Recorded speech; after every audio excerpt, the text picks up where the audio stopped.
فوراً اللہ کے نبی دوپہر کے وقت حضرت ابو بکر کے گھر آئے۔ حضرت ابو بکر نے پہلے سے اونٹنی کو سفر کے لیے تیار کر کے رکھا تھا۔ ان کے یہاں آئے دوپہر کے وقت، عام طور سے اس وقت آیا نہیں کرتے تھے۔ نبی نے گھر آنے کے بعد کہا ضروری کام سے آیا ہوں، آپ جتنے گھر کے لوگ ہیں ان کو باہر ہٹا دیجئے، باہر کر دیجئے۔ کہا کہ نہیں کوئی نہیں ہے، آپ کے اہلیہ ہیں اور کوئی نہیں۔ تو نبی نے فرمایا کہ ہجرت کی اجازت ہو چکی ہے۔ ابو بکر نے کہا میں بھی کیا آپ کے ساتھ جا سکتا ہوں؟ کہا کہ ہاں آپ بھی ہمارے ساتھ جا سکتے ہیں۔ حضرت ابو بکر کو بہت خوشی ہوئی، اور پھر پروگرام کے مطابق کہ رات کو یہاں سے نکلنا ہے۔ ادھر کفار مکہ، رؤسائے مکہ 11 آدمی، 11 نوجوان مقرر کیا گئے تھے 11 قبیلے سے، وہ تمام آ کر کے نبی کے گھر کا گھیراؤ کر لیتے ہیں، اور انہوں نے یہ مشورہ کیا تھا کہ جب آدھی رات گزر جائے گی تو بیک وقت حملہ کریں گے۔ آدھی رات گزرنے کا وہ انتظار کر رہے تھے، اور ادھر اللہ رب العالمین نے فرمایا قرآن کریم کے اندر وَإِذْ يَمْكُرُ بِكَ الَّذِينَ كَفَرُوا لَيُثْبِتُوكَ أَوْ يَقْتُلُوكَ أَوْ يُخْرِجُوكَ وَيَمْكُرُ اللَّهُ وَاللَّهُ خَيْرُ الْمَاكِرِينَ۔ اس وقت کوئی بھی یاد کرو جب آپ کے خلاف کفار تدبیر کر رہے تھے، مکر کر رہے تھے، داؤ چل رہے تھے، خفیہ سازش کر رہے تھے تاکہ آپ کو قید کر دیں یا قتل کر دیں یا دیش سے نکال دیں۔ وہ لوگ تدبیر کر رہے تھے، خفیہ چال چل رہے تھے، اور اللہ بھی خفیہ چال چل رہا تھا، اور اللہ بہترین داؤ چلنے والوں میں سے داؤ چلنے والا ہے۔ نبی کو اجازت دے دی تھی کہ آپ یہاں سے ہجرت کر کے چلے جائیں۔ رات کے وقت پہلے ہی پہر میں جب وہ لوگ گھات لگا کر چاروں طرف بیٹھے ہوئے تھے، نبی نکلیں گے قتل کر دیں گے، اللہ کے نبی صلی اللہ علیہ وسلم گھر سے نکلے، ایک مٹھی مٹی لی اور سورہ یاسین کی آیت کریمہ وَجَعَلْنَا مِن بَيْنِ أَيْدِيهِمْ سَدًّا وَمِنْ خَلْفِهِمْ سَدًّا فَأَغْشَيْنَاهُمْ فَهُمْ لَا يُبْصِرُونَ، یہ آیت کریمہ پڑھتے ہوئے اور ہر ایک کے سر پر مٹی ڈالتے ہوئے وہاں سے نکل گئے۔ اللہ تعالیٰ نے ان لوگوں کی نظر کو پکڑ لیا، کسی نے نبی کو نہیں دیکھا۔ یہ نبی کا معجزہ تھا، اور یہ اللہ نے کہا اللہ بہترین مکر کرنے والا ہے۔ تم نبی چاہتے ہو کہ نبی کو آج ختم کر دیں گے؟ نہیں، ایسا نہیں ہوگا، نبی کی حفاظت میں کر رہا ہوں، اللہ نے فرمایا۔ اللہ کے نبی نکل گئے۔ تھوڑی دیر کے بعد ادھر سے ایک آدمی آیا، کہا تم کن کا انتظار کر رہے ہو؟ کہا محمد کا۔ کہا وہ تمہارے سامنے، نظر کے سامنے نکل گئے، تم اپنے سر کو جھاڑو، ہر ایک کے سر میں مٹی لگی ہوئی ہے، تم نے ان کو دیکھا نہیں؟ کہا کہ نہیں دیکھا نہیں۔ ہر ایک نے مٹی جھاڑ دے، ہر ایک کے سر میں مٹی لگی ہوئی ہے۔ تو ان کو بہت بوکھلاہٹ ہوئی، کہا ایسا ہو گیا، وہ بہت بڑا جادوگر ہے، ہمارے اوپر انہوں نے جادو کر دیا۔ تو پھر انہوں نے دروازے سے چھوٹا سا سوراخ تھا، اس سے جھانک کر دیکھا تو اللہ کے نبی وہاں سے نکلنے سے پہلے حضرت علی رضی اللہ تعالیٰ عنہ کو اپنے بستر پر لٹا دیا تھا، اور ایک حجرموت کی بنی ہوئی چادر، جس کو حجرمی چادر کہا جاتا ہے، اس کو اڑھا دیا تھا، اور کہا کہ تم سوئے رہو، کفار تم کو کوئی گزند اور تکلیف نہیں پہنچا سکیں گے۔ صبح ہمارے پاس مشرکین مکہ، کفار مکہ کہ جتنی امانتیں رکھی ہوئی ہیں ان کو واپس کرنا، اور پھر تم مدینہ چلے آنا۔ کہا کہ یہ تو محمد سویا ہوا، تو حضرت علی ان کو نہیں سمجھا، کہا یہ نبی سوئے ہوئے ہیں۔ کہا صبح تک انتظار کر لیتے ہیں۔ یہ لوگ انتظار میں رہے۔ اللہ کے نبی صلی اللہ علیہ وسلم گھر سے نکل کر حضرت ابو بکر صدیق رضی اللہ تعالیٰ عنہ کے گھر پہنچے، اور پہنچنے کے بعد گھر کے پچھواڑے سے ہو کر کے نکل گئے۔ آپ کو جانا کہاں ہے؟ اتر جانا ہے، مکہ سے مدینہ ٹھیک اتر جانب ہے، لیکن آپ نکلے کدھر؟ دکھن جانب نکلے، ادھر کے راستے میں نکلے، یہ سوچتے ہوئے کہ اولین مرحلہ میں سب سے پہلے ان کے دماغ میں یہی بات آئے گی کہ نبی کے ساتھی مدینہ جا چکے ہیں، یثرب جا چکے ہیں، تو محمد بھی وہیں جائیں گے، اس لیے اس راستے میں ہم کو تلاش کریں گے۔ آپ نے ادھر کا راستہ، یمن کا راستہ جو مکہ سے دکھن جانب ہے، ادھر کا راستہ آپ نے اختیار کیا۔ چلتے ہوئے تقریباً 5 میل راتوں رات چلتے رہے اور کہاں پہنچے؟ جبل سور کے دامن میں پہنچے۔ جبل سور ایک اونچا اور اوبڑ کھابڑ بہت خطرناک پہاڑ ہے، نوکیلے پتھر اس میں ہیں، وہاں پہنچا، دامن میں پہنچا تو حضرت ابو بکر صدیق رضی اللہ تعالیٰ عنہ دیکھا کہ چلتے ہوئے اللہ کے نبی کا پاؤں گھس گیا ہے۔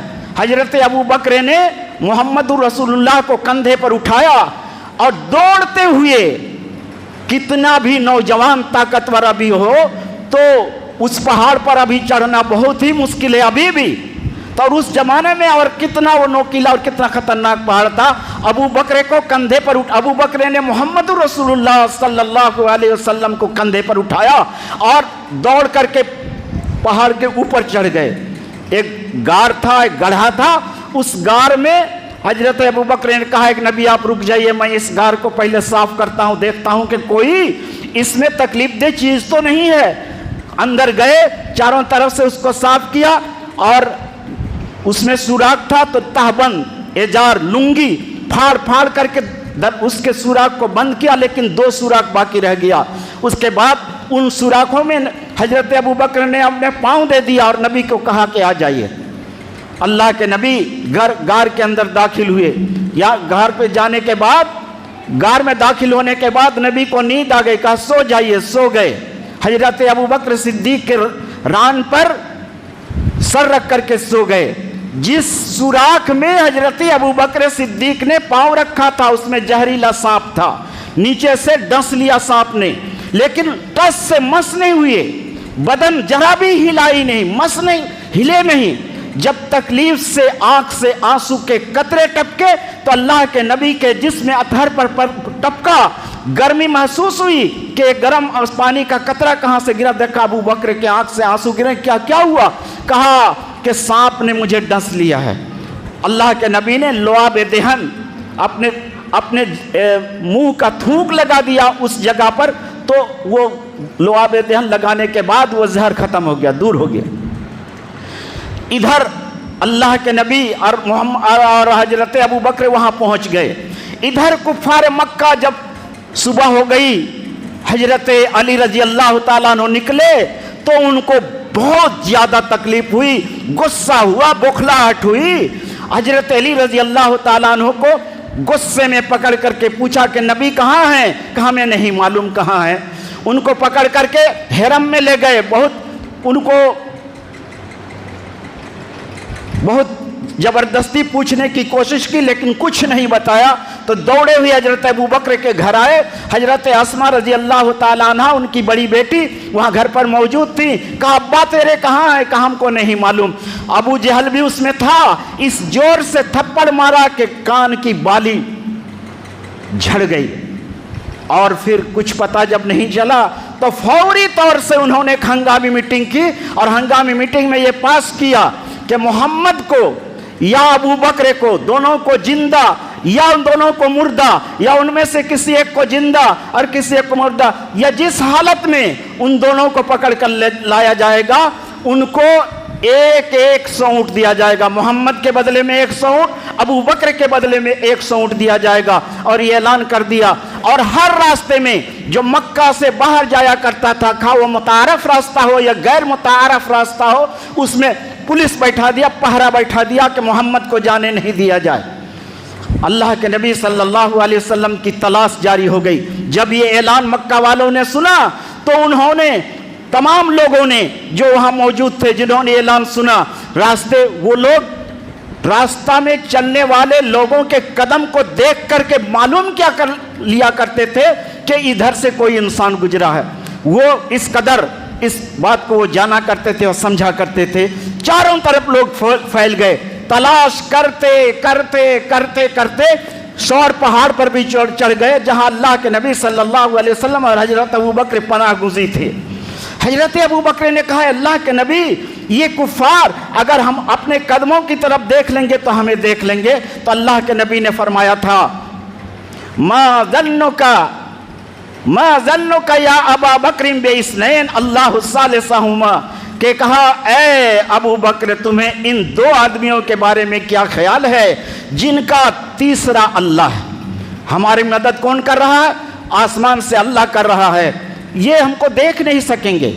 اور پھر جتنے کھوجی تھے اور نشان قدم کے ماہرین تھے انہوں نے کہا کہ ان دونوں کے قدم کے نشانات یہیں آ کر ختم ہو جاتے ہیں، یہیں اگل بگل میں کہیں ہوں گے. لیکن اللہ نے ان کی نظر کو روک کر کے رکھا اور دیکھ نہیں سکے، واپس چلے گئے. 3 دن وہاں رہا. اللہ کے نبی صلی اللہ علیہ وسلم اور حضرت ابوبکر صدیق 3 دن تک وہاں غار میں چھپے رہے. 3 دن تک لگاتار رہے. اس درمیان میں حضرت ابوبکر صدیق رضی اللہ تعالیٰ عنہ کا غلام عامر بن فہیرہ بکریاں چراتا ہوا شام کو جب کچھ رات ہو جاتی وہاں لاتا. بکریوں کے دودھ حضرت ابوبکر حضرت اللہ کے نبی پیتے اور پھر صبح ہونے سے پہلے پہلے بکریوں کو لے کر مکہ پہنچ جاتے. اسی طریقے سے 3 دن تک یہاں یہ صورتحال رہی. 3 دن پورا ہونے کے بعد جب غصہ کفار مکہ کا اور مشرکین مکہ کا سرد ہوا تو اللہ کے نبی صلی اللہ علیہ وسلم نے حضرت ابوبکر کو کہا اب نکلنے کا وقت ہو گیا ہے. دیکھیے اللہ کے نبی صلی اللہ علیہ وسلم اور حضرت ابوبکر اب نکلیں گے کہاں؟ مدینے کے راستے میں نکلیں گے، مدینہ جائیں گے. کیسے جائیں گے؟ تو حضرت ابوبکر صدیق رضی اللہ تعالیٰ عنہ نے 4 مہینہ پہلے ہی سے 2 اونٹنی کو وہ کھانا کھلا کر کے بہت مضبوط کر کے رکھا تھا. اور وہ دونوں اونٹنی کن کو دیا تھا؟ عبداللہ بن اوریکت لیسی کو. عبداللہ بن اوریکت لیسی کو. یہ ابھی مسلمان نہیں ہوا تھا، یہ ابھی مسلمان نہیں ہوا تھا، لیکن تھا وہ قابل اعتماد انسان. مکہ ہی کا تھا اور قریش کے دین پر وہ تھا، یعنی اسلام ابھی نہیں لایا تھا. ان کو دیا تھا کہ جب ضرورت ہوگی یہ تم ابھی رکھو، ہم تم کو منگا لیں گے.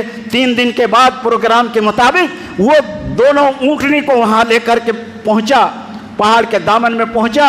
اللہ کے نبی صلی اللہ علیہ وسلم بھی نیچے آئے اور اسی درمیان میں حضرت اسما رضی اللہ تعالیٰ عنہا نے نبی صلی اللہ علیہ وسلم اور ابو بکر کے لیے جو کھانا تیار کیا تھا زاد راہ راستہ کا خرچ ان کو بھی لے کر کے آئی. لیکن جب اونٹ میں وہ لٹکانے لگی تو اس میں تسمہ پھیتا جس سے وہ اونٹ میں لٹکایا جا سکتا وہ دینا اس تھیلی میں اس تو شیطان میں لگانا بھول گیا تھا. فوراً انہوں نے کمر بند کھولا اور اپنے کمر بند کو 2 حصوں میں پھاڑا. ایک سے کمر بند باندھ لیا اور دوسرے حصے سے تو شیطان کو لٹکایا اونٹنی پر.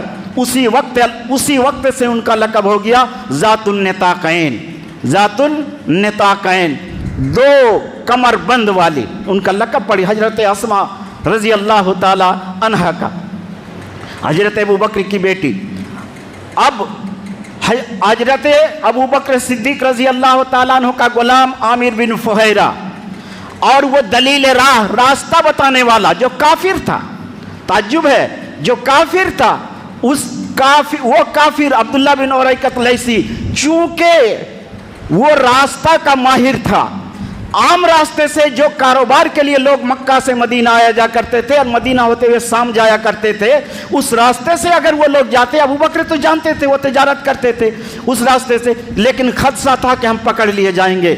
تو وہ راستہ جو ہم نہیں جانتے ہیں اور اس عبداللہ بن اوریکت لیسی کو راستہ معلوم ہے تو ان کو مقرر کیا تھا اجرت دے کر کے کہ آپ کو راستہ بتانا ہوگا.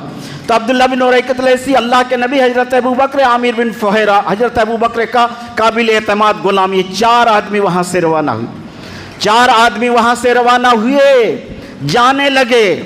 جاتے جاتے جاتے جاتے کہا کہ رات کو نکلے تھے، چلتے رہے. کدھر جا رہے ہیں؟ وہ لے جا رہا ہے دلیل راہ راستہ بتانے والا، ادھر جانا ہے ادھر لے جا رہا ہے، دکھن لے جا رہا ہے. دکھن جا رہے ہیں غار ثور سے بھی آگے جا رہے ہیں. چلتے چلتے بہت دور جب چلے گئے تو انہوں نے راستہ کاٹا. وہاں سے ایک راستے سے ہوتے ہوئے پچھم مڑے اور پچھم سے ہوتے ہوئے بحر احمر کے قریب قریب ساحل کا راستہ اختیار کیا. اس راستے سے عام لوگ آیا جایا نہیں کرتے تھے اور لوگوں کو معلوم بھی نہیں تھا. وہ راستہ انہوں نے اختیار کیا اور ادھر سے ساحل سے ہوتے ہوئے چلتے ہوئے مختلف مقامات کو عبور کرتے ہوئے وہ لوگ آگے بڑھے. راستے میں ایک جگہ دیکھا کہ ایک لمبی سی چٹان ہے. دوپہر کا وقت ہے, دوپہر تک لگاتار چل رہے تھے رات بھر. تو کہا کہ یہاں تھوڑی دیر آرام کر لیتے ہیں, ابھی سورج ڈھلے گا تو یہاں دھوپ یہ سایہ ہو جائے گا. تو وہاں آرام کے لیے بیٹھے, اللہ کے نبی کے لیے بستر بچھایا. حضرت ابو بکر نے کہا کہ آپ آرام فرمائیے. اتنے میں دیکھا کہ ایک ادھر سے ایک چرواہا آ رہا ہے, بکریوں کو کا ریوڑ لیے. کہا کہ آپ کہاں سے ہیں؟ بکری والوں سے پوچھا تم کہاں کے رہنے والے ہو؟ مکہ یا مدینہ کا نام بتایا. کن کی بکریاں؟ فلاں کی بکریاں نام بھی بتایا. تو کہا ان بکریوں میں کیا دودھ ہے؟ کہا ہاں دودھ ہے. کہا میں اس سے کو دودھ سکتا ہوں. کہاں دودھ سکتے ہو؟ تو پھر اس چرواہے نے ایک بکری کو لایا. کہا ذرا اس کا تھن پہلے صاف کر دو, مٹی سے, گوبر سے, تنکے وغیرہ سے ان کو صاف کرو, اور ان سے دودھ دوہا. اور دودھ دوہنے کے بعد ان کو دیا. پھر وہ چرواہا بکریاں لے کر چلا گیا. اللہ کے نبی سوئے ہوئے تھے. ابو بکر نے ادب احترام سے آپ کو نیند میں خلل نہیں ڈالا, جگایا نہیں. اور پھر تھوڑی دیر کے بعد آپ جب بیدار ہوئے تو ابو بکر نے دودھ میں پانی ڈالا. جب ٹھنڈا ہوا اللہ کے نبی کو دودھ پلایا. اور پھر ابو بکر سے پوچھا نبی نے کیا روانگی کا وقت نہیں ہوا؟ کہاں روانگی کا وقت ہو گیا ہے. اور پھر دونوں وہاں سے روانہ ہوئی. آگے روانہ ہوئے. جاتے ہوئے چلتے ہوئے راستے میں عجیب و غریب واقعات ہوئے. ادھر انعام کا لالچ سن کر کے لوگ ہر راستے اور ہر ناکے میں چاروں طرف پھیل گئے تھے. بڑا انعام تھا مکے کا, 100 اونٹ. دونوں کو پکڑیں گے تو 200 اونٹ, بہت بڑا انعام تھا. چنانچہ قبیلہ مدلج, ایک قبیلہ کا نام تھا قبیلہ مدلج. قبیلہ مدلج کا سردار سوراقہ بن مالک بن جوسم, ان کا نام تھا سوراقہ. تو ادھر سے ایک آدمی آیا. انہوں نے کہا, لوگ بیٹھے ہوئے تھے, کہا کہ میں نے 3-4 آدمی کو دیکھا ہے کہ ادھر سے گزر رہے تھے, اور غالباً وہی آدمی ہوں گے جو قریش نے اعلان کر رکھا. تو سوراقہ نے کہا کہ نہیں وہ نہیں ہوں گے. ان کی بات کو کاٹ دیا, ادھر ادھر کی بات کیا, اور وہ تو جان چکے تھے کہ حقیقت میں یہی ہیں. تو تھوڑی دیر لوگوں کے سامنے بیٹھے رہے. پھر گھر آئے, لونڈی کو کہا گھوڑے کو تیار کرو. اپنا ترکش لیا اور ہتھیار لیا, گھوڑے پر سوار ہوئے, اور نبی کے پیچھے صحابہ حضرت ابوبکر کے پیچھے گھوڑے کو دوڑایا. جب دیکھا کہ قریب آ گیا تو نبی کو دیکھ رہا تھا, قریب آ گئے تو گھوڑے کو ٹھوکر لگی اور سوراقہ گھوڑے سے گر گیا, لڑک گیا. تیر نکالا جس میں وہ لوگ قسمت آزمایا کرتے تھے, تو وہ تیر نکلا قسمت کا, جو تیر ان کو کہہ رہا تھا کہ تم کامیاب نہیں ہو سکتے, تم چلے جاؤ. لیکن انہوں نے مانا نہیں, کہا کہ نہیں, آج محمد کو اور ابو بکر کو پکڑ کر کے رہیں گے, 200 اونٹ ہم کو انعام میں ضرور ملے گا. گھوڑے پر سوار ہوا, پھر سر پر دوڑایا. اللہ کے نبی کی قرأت اتنے قریب آیا کہ اللہ کے نبی کی قرأت وہ سن رہا تھا. حضرت ابو بکر صدیق بار بار مڑ کر کے دیکھ رہے تھے, اللہ کے نبی کوئی التفات نہیں کر رہے تھے, نہ ہلنا ڈولنا, نہ دیکھنا ادھر ادھر, کچھ نہیں, کوئی خوف نہیں, کوئی ڈر نہیں. چنانچہ اللہ کے نبی سے حضرت ابو بکر نے کہا کہ اے اللہ کے نبی, یہ تو ہم کو پکڑ لے گا. تو اللہ کے نبی نے فرمایا لا تحزن ان اللہ معنا, ہمیں غم کرنے کی ضرورت نہیں ہے, اللہ ہمارے ساتھ ہے, اللہ ہماری معیت میں, ہمارا مددگار اللہ ہے, تم غم نہ کھاؤ. اور پھر سوراقہ جیسے ہی دوبارہ گھوڑے میں چڑھ کر کے تیز دوڑاتا ہوا گھوڑے کو آگے بڑھا, اچانک گھوڑے کا پیر, اگلا دونوں پیر زمین میں دھس گیا, گھٹنے تک گرا. سوراقہ بن مالک اب سمجھ گیا تھا کہ ہم سے یہ کام نہیں ہوگا, ان کو پکڑا نہیں جا سکے گا. چنانچہ انہوں نے آواز دی کہ ہم آپ کو کوئی نقصان نہیں پہنچائیں گے, کوئی نقصان نہیں پہنچا, ہمارے لیے آپ امن کی دعا کر دیجئے, امن کی ایک رکا لکھ دیجئے, ایک چٹھی لکھ دیجئے, ہم امن چاہتے ہیں. تو اللہ کے نبی رک گئے. سوراقہ آیا اور عامر بن فہیرہ کو حکم دیا کہ ان کے لیے امان نامہ طلب کر دو. انہوں نے کہا آپ کو راستے کے لیے ہم سفر کے لیے بہت اچھی سواری دیں گے اور سامان دیں گے، آپ کو تکلیف نہیں ہوگی، یہ دیں گے وہ کریں گے۔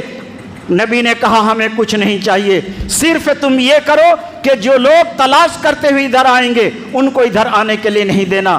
چنانچہ جب وہاں سے امان نامہ دینے کے بعد اللہ کے نبی آگے بڑھ گئے، ادھر جو بھی ملاقات کرتا ملتا تو سراقہ کہتا نہیں ادھر جانے کی کوئی ضرورت نہیں ہے، میں نے دیکھ لیا، کوئی ادھر نہیں گیا، ان کو واپس لاتا۔ حضرت ابوبکر کا بیان ہے، بخاری شریف کی روایت ہے، وہ کہتے ہیں کہ سراقہ بن مالک بن جوسم کے علاوہ ہمارے سامنے اس راستے میں ہم کو تکلیف پہنچانے کے لیے، پکڑنے کے لیے کوئی نہیں آیا، کسی نے ہم کو نہیں پایا۔ اگلا خطبہ، اگلی پوری بات انشاءاللہ آئندہ جمعہ میں ہوگی، وقت زیادہ ہو رہا، میں یہیں سے اپنی بات ختم کرتے ہوئے جو بات میں اصل میں کہنا چاہتا ہوں آئندہ جمعہ انشاءاللہ اگر حیات باقی رہی تو میں ہی کہوں گا۔ وآخر دعوانا ان الحمدللہ۔